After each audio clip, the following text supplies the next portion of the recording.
Hey, ugly. Is that your kid? A defective product just like her mom. These were the words hurled at me by my ex-husband Sean as he scrutinized me and my daughter sitting in the wheelchair. I was pushing it from head to toe immediately upon our reunion after 13 years. I was about to respond with some foul language when Ken, my current husband, spoke up from behind me. "What's wrong with my daughter?" His deep baritone voice resonated so well that not only I, but also the people around us, couldn't help but turn. However, I might have been the only one to notice the chilly undertone in his voice. Looking back at Sean, I could see his face had turned pale. My name is R.A. I'm 35 years old, a stay-at-home mom living with my 3-year-old daughter Natalie and my husband Ken, who is 3 years younger than me. The house we currently live in was originally built by Ken's parents right after we got married. My mother-in-law passed away suddenly from an illness, leaving her elderly husband living alone. We couldn't leave my father-in-law by himself, so Ken's parents handed over the house they lived in to us and moved in with my father-in-law. One of the reasons probably was that they were worried about Ken's financial situation just after he had started his own business. They wanted us to live in their house without having to pay rent, which was a significant decision for us. I was overjoyed by my in-laws' kindness, and until Natalie was born, I used to visit my father-in-law's house every other day, helping with hospital visits and household chores. After Natalie was born, I slowed down a bit, but still made it a point to visit with Ken at least twice a month, helping out wherever we could or giving my in-laws a break to go relax at a spa resort. My in-laws always expressed their gratitude, saying, "We're really thankful for all the help, especially during such a busy time with the baby, and Ken has indeed married a wonderful person." To me, no amount of effort could repay the kindness Ken's family, including his parents and twin sister Sally, has shown me. They've saved my life not once but twice. Ken was marrying for the first time, but I had been through a failed marriage before. I met my first husband, Sean, when I moved to New York for university. We became friends as we moved in on the same day and shared information about nearby supermarkets, home improvement stores, and affordable restaurants. Sean attended a prestigious private university known for its stylish campus and media presence, quite different from my practical university. He was tall and handsome. He often said, "A lot of students at my university come from privileged backgrounds, making it feel claustrophobic for someone from the countryside like me. You and I are alike. It's easier because we don't have to put on airs." And so he started to spend more time at my place, eventually leading to us living together like a couple. Back then, I couldn't believe I was dating a handsome guy like Sean. I thought, I might not have the glamour of the female students on C's campus, but I can be a comforting presence. I ended up doing all the housework, cooking, cleaning, and laundry, which in hindsight was absurd. A man who seeks comfort right at the start of a relationship is hardly ever a good sign, as that comfort is purely self-serving. Love is blind. I ignored Sean's selfishness. When he said, "I want to quit my job because it's tough, but I can't afford to because I don't make much. My classes have gotten harder since I've advanced in my program," I suggested, "Why don't we move into a slightly bigger apartment? Don't worry about the rent."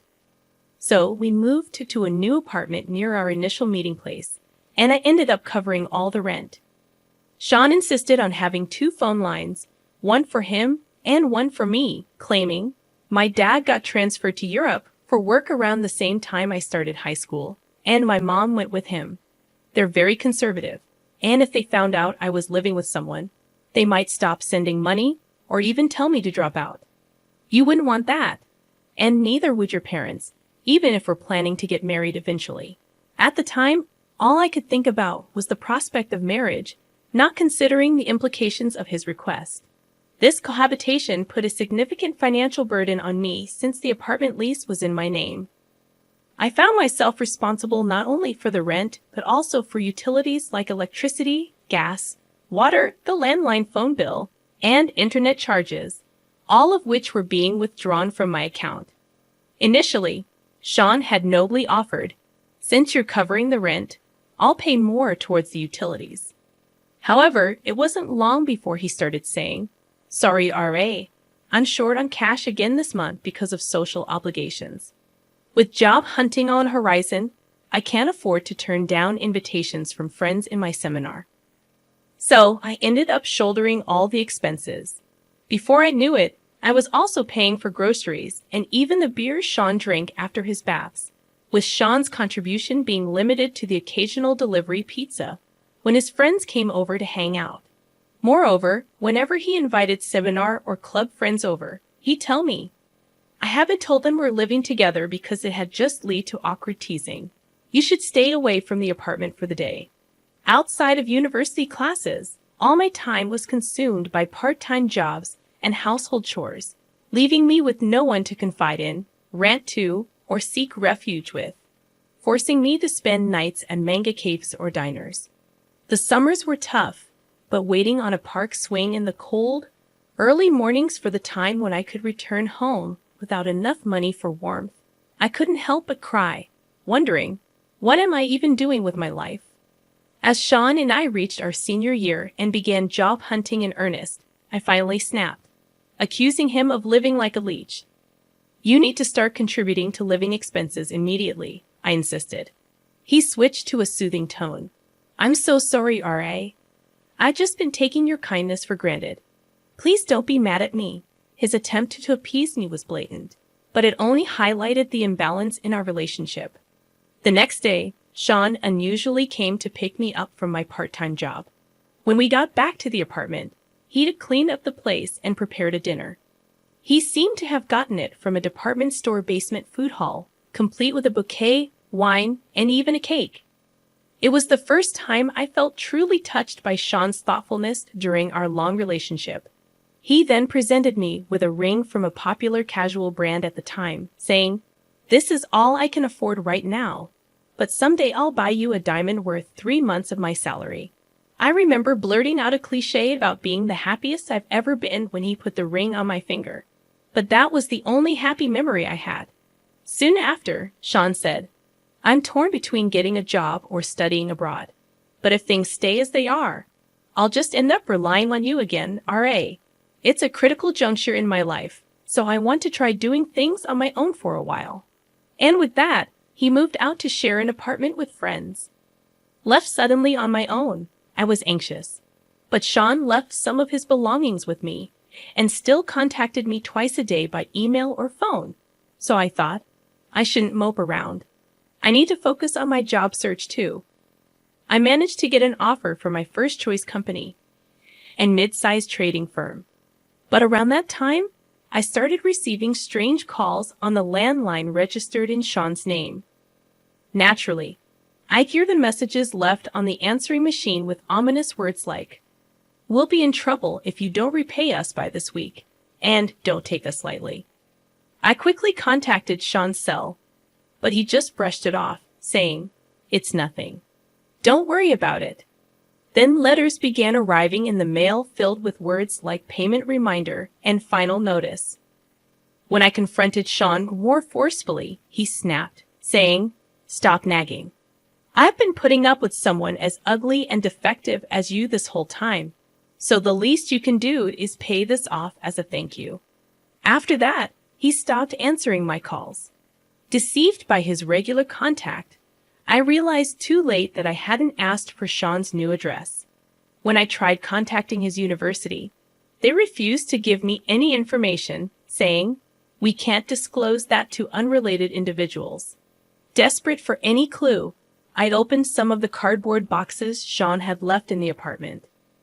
Inside were documents from several finance companies hinting at debts, old clothes with no resale value, and a used, outdated laptop. There was nothing that could lead me to Sean's parents' address or his current whereabouts, making me realize I was nothing more than a source of money to him. But things got worse.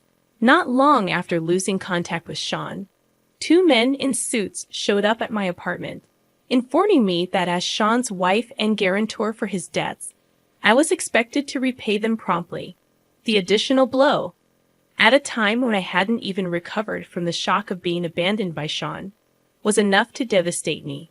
It was Ken and his family who rescued me from this situation. That's why I've always wanted to do everything I can for my parents and kin. However, as I was pushing my daughter Natalie's wheelchair through the mall, I had an unexpected reunion with Sean, the man who had betrayed and abandoned me 13 years ago. He looked at me and Natalie rudely, then approached with an unpleasant smile, and the first thing he said was, "Hey, ugly, is that your kid? A defective product just like her mom." I was about to lose my temper, not just at the insult to me, but to my innocent daughter, when a man stepped in between Sean and me. It was Ken, my husband.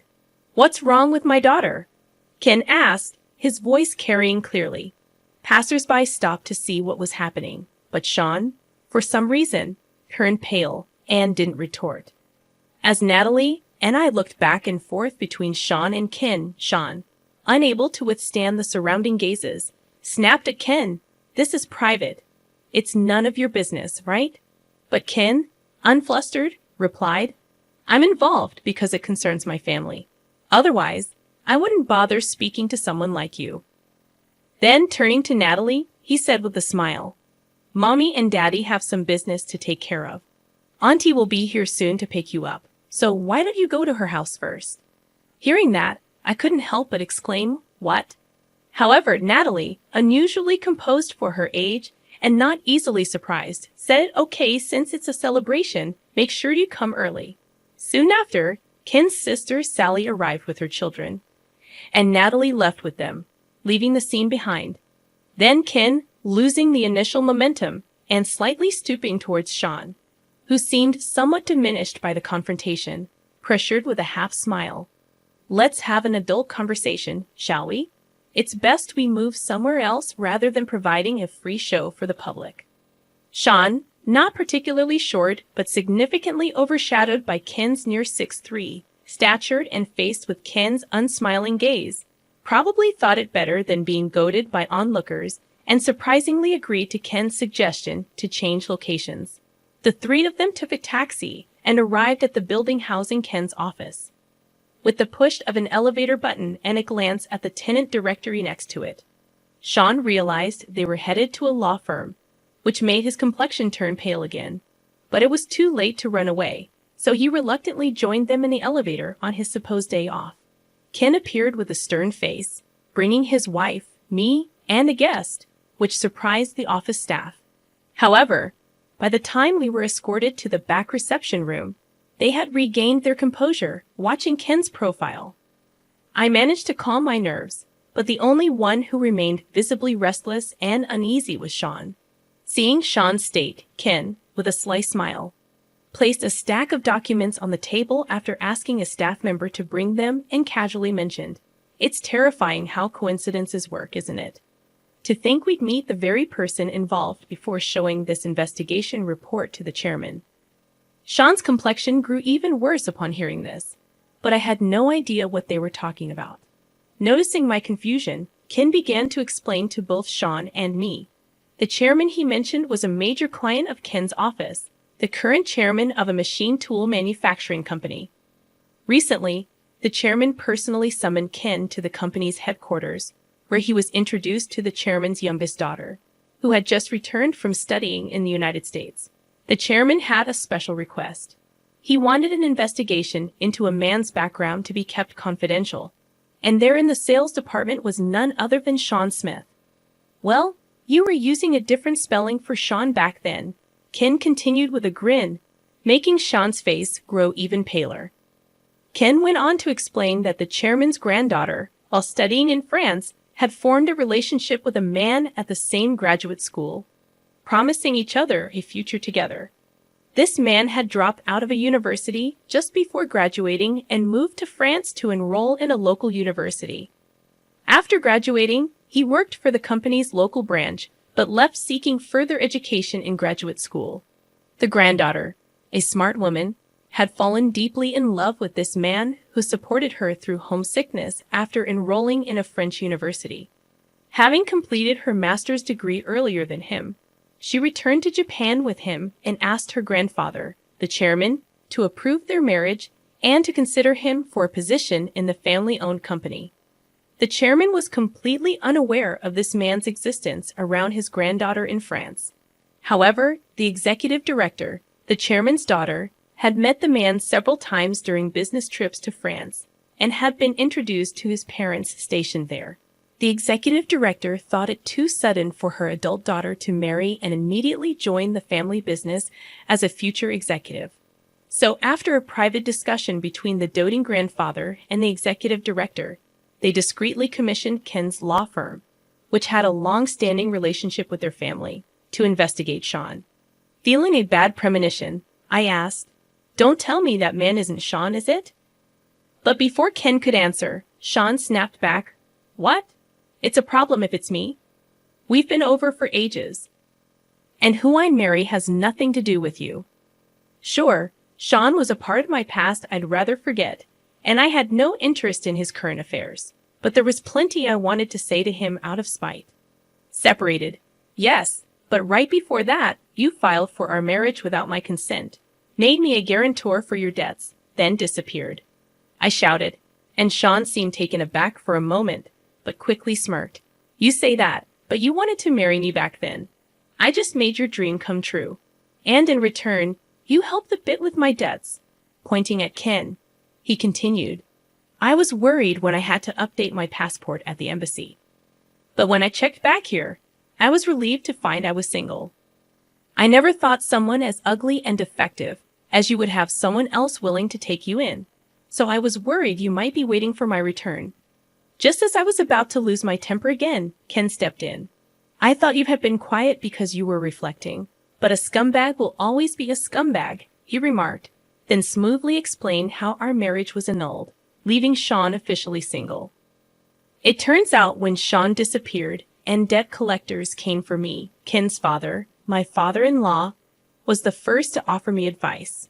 One of my part-time jobs was tutoring, and at that time, my student was Ken's twin sister, Sally, who has now become my sister-in-law. Sally was a bright kid, but had started to skip school due to being ostracized by her classmates. Hired by her concerned parents, I learned that Sally was excluded for standing up for a friend who was also being ostracized. Trying to cheer her up, I not only helped with her studies, but also listened to her problems, which endeared me to her parents and grandparents, who began treating me like family. Sally happened to be visiting with her mother to share the news of her recommended admission to the college she wished for when the debt collectors showed up at my apartment. Shocked by my exhausted state and furious to learn about the marriage registration done without my consent and being made a guarantor for debts, she immediately contacted her father and grandfather, who brought me to this law firm. From there, my father and grandfather mobilized all their resources to resolve the situation. They started by filing for an annulment due to the unauthorized marriage registration and negotiating with the financial institutions about the invalidity of me being made a guarantor against my will. It was a tough battle, but given their expertise in this field, they managed to successfully resolve both issues. I was told facing a lawsuit for annulment and dealing with stubborn financial institutions was a tremendous effort, especially as Sean was nowhere to be found. Meanwhile, overwhelmed by this sudden misfortune, the shock of being abandoned by Sean, and the turmoil that jeopardized my college graduation and employment offer, I worried about how I could ever afford the attorney's fees. That's when my grandfather-in-law offered me a job at this firm, where I worked diligently, hoping to repay them in some small way. Despite my efforts to pay the attorney's fees, the Bar Association's regulations only allowed me to cover the actual expenses with a little extra. Thanks to their efforts, the marriage was ultimately annulled, and I was also released from being Sean's guarantor for his debts. So technically, you're not Ra's ex-husband. You're just a blemish on her life, they told Sean. Still, Sean seemed unable to grasp the gravity of the situation, retorting, Well, having a marriage history with such a woman would be boring anyway. And as for the debts, they're probably statute barred by now. At that moment, Ken burst into laughter. Facing Sean's confused reaction, Ken retorted, "The statute of limitations hasn't kicked in. I believe you'll be seeing some collection efforts starting this coming week." Sean might have thought that after 13 years, his debts were time-barred, but thanks to my grandfather-in-law, they were not. I was removed as a guarantor. The financial institution, unable to track down Sean, devised a plan and transferred Sean's debt to a debt collection agency they had ties with. In cases like Sean's where repayment was dodged or delayed, making the bad debt unrecoverable, financial institutions often sell these debts to debt collection agencies. These agencies then are professionals in collections, employing all legal means possible. Thanks to their extensive knowledge of the law, the agency that purchased Sean's debt was no exception. After proceeding with various legal steps, a court judgment initiated by the collection company has reset the statute of limitations for another 10 years, making the debt fully valid today. Moreover, the total debt, now inflated with accrued late fees and legal costs, has skyrocketed to several times the original amount. Hearing this, Sean momentarily looked disheartened, but then defiantly claimed, "Ah, such trivial money. Once I marry into that company's granddaughter's family and land a job there, it'll all be manageable." Such was Sean's shallow thinking. He probably assumed that marrying into the family as planned and securing an executive position at his father-in-law's company would make the debt repayment seem trivial. However, when Ken reminded him, "Do you remember what I mentioned earlier, who had hired me to investigate you?" Sean's face turned completely pale. The truth is, Ken is Sally's twin brother. While I had little interaction with Ken when I tutored Sally, only exchanging greetings, Ken had developed an interest in me after hearing Sally sing my praises like a sister. Eventually, as I unexpectedly started working at the office, and with Ken having passed the bar exam during his university years, he began working there too. He proposed to me, considering marriage despite my past, and owing much to my grandfather-in-law and his family. I initially refused, feeling it was improper. Yet Ken revealed he had known about Sean all along and still wished to marry me with the full support of his parents, grandparents, and Sally. By then, my parents, fully aware of my circumstances, also blessed our union, leading to a happy marriage with Ken. Unlike me, who wanted to seal away the past, Ken had harbored a desire for revenge against Sean for years. The request from the chairman was initially thought to be a coincidence of names, but further investigation confirmed that the Sean Smith, who was the chairman's daughter's boyfriend, was indeed the same Sean Smith who had discarded me like trash. Based on that, Ken was about to submit the report first thing next week. "You might have gotten away with it using different spelling overseas, but in here, it doesn't work that way," Ken said, admonishing Sean for thinking such shallow tricks would work on a lawyer. He revealed that he had already sent an email and a report to the chairman and his granddaughter. Since then, we've occasionally received inquiries from that financial institution checking if they had located you. I've also informed them about your situation," Ken continued. Suddenly dropping to his knees, Sean begged, "Please, somehow convince the chairman and the others that it was all a mistake." But Ken, with a sarcastic tone, questioned, "Why should I, a lawyer, tell such blatant lies to a client, especially when you've insulted my young daughter, who is in a wheelchair because of an injury, calling her ugly and defective?" The truth about Natalie's injury, how it happened while she was on her way to violin practice, deeply moved everyone. Today was supposed to be for Natalie's celebration of winning a prize in an art competition. Still, Sean's unexpected appearance turned it into a complete disaster. Ken, utterly doting on his daughter, was undoubtedly furious, not just because of Sean's past actions, but also because of the vile words directed at Natalie. Even as Ken coldly dismissed him, Sean, without any shame, continued to plead loudly, "Please, the future of a man's life is at stake here. Are you going to ruin it?" Ken responded firmly, "Which right do you have to say such a thing? What you tried to do to our and the chairman's granddaughter was exactly the act of ruining someone's life. It's like the saying, curse others, and you dig two graves. A boomerang that came right back at you. You should accept it gracefully. When Sean still tried to cling to him, Ken brushed off his arm and said, "The exit is that way," calling the building's security to escort Sean out with a flick of his hand. As Sean's cries and resentments faded away, Ken and I exchanged smiles. Later on, Sean rushed to his girlfriend, the chairman's granddaughter, and made excuses. But she, already harboring suspicions, was outraged by the revelation of the truth and refused to see him again, effectively giving him the boot.